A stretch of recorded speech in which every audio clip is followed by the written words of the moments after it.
Olá pessoal, bom dia, boa tarde, boa noite. Dando prosseguimento aqui à nossa série sobre cálculo 1, o vídeo de hoje a gente vai abordar o conceito de limites infinitos.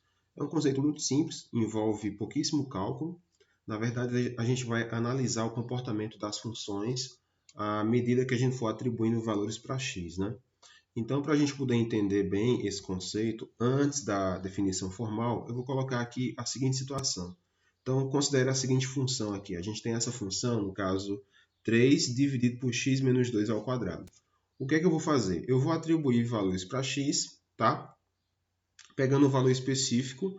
Então, nesse caso aqui, eu vou pegar valores à direita de 2, tá? Ou seja, valores maiores que 2, mas que não são tão grandes assim, né? Então, eu vou analisar aqui, inicialmente, pegando o 3, né? Então, substituindo aqui no lugar do x na função, colocando 3, eu vou obter como resultado o y3. Chegando mais perto, né, de 2 pela direita, por exemplo, 2,1, e substituindo o valor na função, eu vou encontrar como resultado 300. Observe o crescimento, né, do valor aqui do y. Se eu chegar mais perto ainda, né, do 2 pela direita, né, tipo 2,001, o valor de y ele já vai crescer, ó, eu tinha 300, né? Aqui já vai me dar 3 milhões. Então você pode observar que o valor ele vai crescendo de uma forma muito rápida e cada valor vai ficando maior ainda, né? Analisando agora a mesma situação, só que agora pegando valores à esquerda do 2, né? Ou seja, menores que 2, mas muito próximos a ele. Então, começando aqui com x igual a 1, substituindo na expressão, eu vou encontrar como resultado o 3. Se eu colocar um valor mais perto ainda de 2, né, pela esquerda, tipo 1,99, eu já vou encontrar como resultado 30 mil.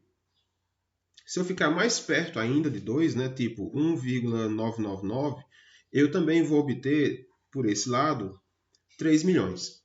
Então, o que é que a gente pode tirar, né, de conclusão dessas duas situações? Bom, o que é que a gente pode admitir? A gente pode admitir, então, que o limite, né, de 3 dividido por x menos 2 ao quadrado, quando x tende a 2 pela direita, ele vai ser um valor tão grande, mas tão absurdo de grande, que eu vou colocar apenas como mais infinito. Simples assim.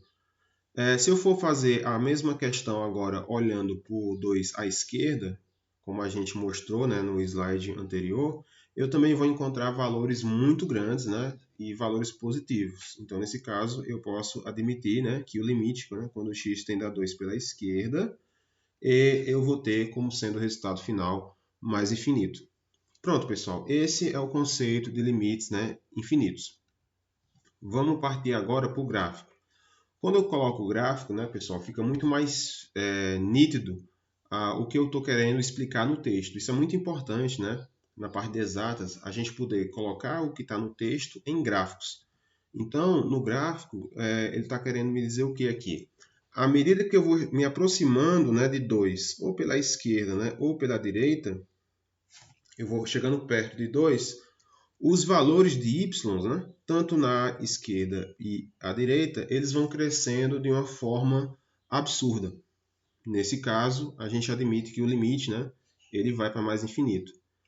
Essa linha pontilhada, pessoal, a gente tem um nome, né, a gente chama ela de assíntota. Nesse caso, a gente está usando a assíntota vertical. Também tem a situação da assíntota ser horizontal também. Vamos partir agora para a definição mais formal, né? Então, seja f uma função, então, quando x se aproxima de um valor específico, né, um valor a, temos que a função ela vai crescer de forma indefinida. Né? Resumindo, o limite de f de x, né, quando x tende a a é igual a mais infinito, se para qualquer número n positivo existir um delta também positivo, tal que a variação de x para a menor que delta implica que o valor da função ele vai ser sempre maior que um n. Então, eu estabeleço um número, né, n qualquer. Para esse número n qualquer vai ter sempre um delta, tal que essa variação ocorre. Então, o valor da função ele vai ser sempre maior que esse n que eu coloquei antes, né? Ele vai ser, o y ele vai sempre superar esse número que eu pré-estabeleci. De tal forma que eu não posso controlá-lo, né? Então, por isso que a gente admite que o limite aí ele vai para mais infinito. Então, aqui eu vou colocar só duas propriedades, tá? Eu não vou demonstrar isso aqui por enquanto. Vou fazer um vídeo posterior sobre isso. Aqui diz o seguinte, sendo A um número real e se o limite de f de x quando x tende a for zero e o limite de gx quando x tende a for igual a c, onde c significa uma constante não nula, né?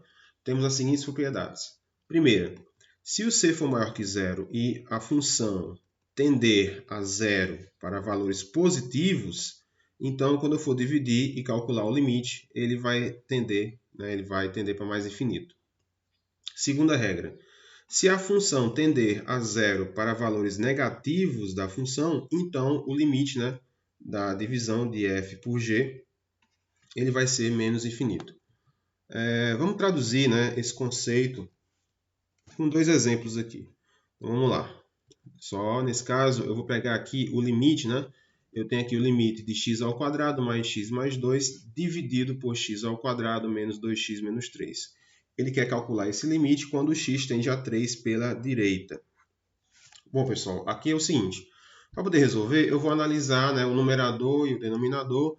Então, olha só, pegando valores à direita de 3, né, então isso implica dizer o quê? Que são valores positivos, né? Então, aqui, a parte de cima, ela vai me dar um valor positivo. Não importa quem vai ser o x, né? E na parte de baixo também eu vou ter um valor positivo no final, né? Se eu substituir aqui o x, né? Eu vou ter um valor positivo. Então, eu tenho positivo e positivo, e então isso vai implicar que o limite aqui vai para mais infinito. Acabou, certo? Simples assim. Não vai ter nenhum tipo de cálculo. É apenas uma questão de você... É uma sutileza aqui, né? A gente vai analisar o comportamento do x, né? De acordo com o valor que ele vai dar no limite. Outro exemplo. Eu tenho aqui o limite, né, de 2 menos 4x ao cubo dividido por 5x ao quadrado mais 3x ao cubo. Agora ele quer calcular esse limite quando o x tende ao zero pela esquerda. Nesse caso, pessoal, zero pela esquerda, eu estou pegando valores do quê? Eu estou pegando valores que são negativos, né? Então, vamos analisar aqui o numerador e o denominador. Bom, se eu substituir aqui o x por valores negativos, né, à esquerda do zero, o resultado final ele vai ser positivo. Concorda? Porque ó, x ao cubo ele vai dar um valor negativo, só que aqui é menos também, então vai ficar mais no fim da história, né? Vamos ver agora a parte de baixo. A parte de baixo eu tenho 5x ao quadrado e 3x ao cubo. Se eu pegar valores negativos, né, e substituir aqui no x, eu vou ter também, no final da história, valores positivos. Né? Apesar de x ao cubo aqui, né, ser o maior, x ao cubo, né, maior que x ao quadrado, só que nesse caso, pessoal, a gente tem que prestar atenção que quando eu pego valores à esquerda ou à direita, eu estou pegando valores muito, muito pequenos, né? Tipo 0,01, né? 0,001. Nesse caso, a esquerda é negativo, né? Então, se eu pegar, por exemplo, para x, né? menos 0,01 e substituir aqui, nessa expressão de baixo, né?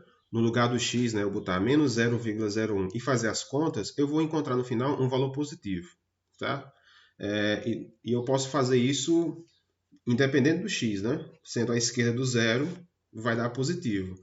Aí, então, nesse caso, pessoal, também, né, eu vou encontrar aqui no fim da história o resultado também indo para mais infinito. Não importa o x que eu pegue, né, que eu admita aí, o resultado do limite vai tender para mais infinito. E é isso, pessoal. Apenas isso, não vai ter mais nenhum tipo de complicação para vocês. Bom, então era isso que eu queria mostrar no vídeo de hoje, tá? O vídeo 2 ele vai tratar de um outro tipo de conceito, que é limites no infinito, tá? Não confundir, né? Aparentemente parece que são temas iguais, mas são completamente distintos. Então é isso, pessoal. Obrigado e até a próxima.